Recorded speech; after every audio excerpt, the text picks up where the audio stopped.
Hello everyone, again Tim back here to discuss this time the Third Amendment. This one is probably the least relevant to modern day society.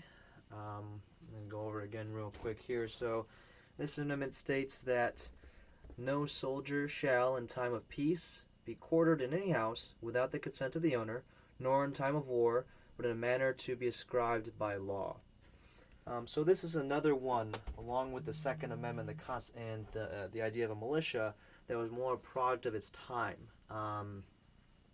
Big issue during colonial times was an act called the Quartering Act, which was passed by Parliament in 1765, which basically stated that the colonists had to provide barracks or living spaces for British soldiers. If they didn't have the proper barracks, then the British soldiers were allowed to occupy inns and stable houses and ale houses. And if that didn't work, then they were further allowed to occupy places, houses, or area or buildings that didn't have anybody in them. And as a result, the colonists were required to provide them with room and board, with food, all the 9 yards.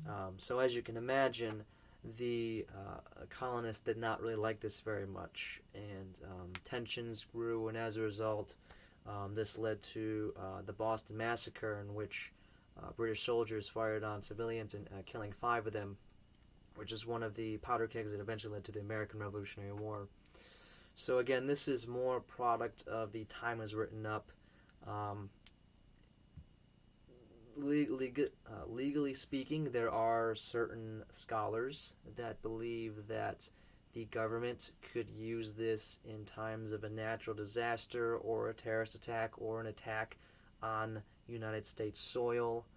But generally speaking, this has been interpreted as protection of people from government interference, and also emphasizing some civilian control over armed forces.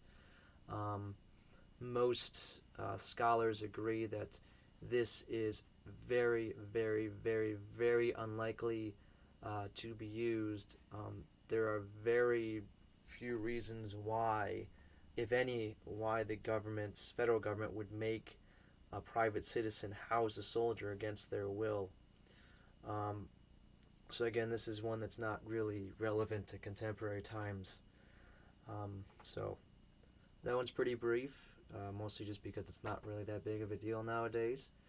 But I do hope that was at least helpful a little bit, and I will look forward to seeing you in the next video.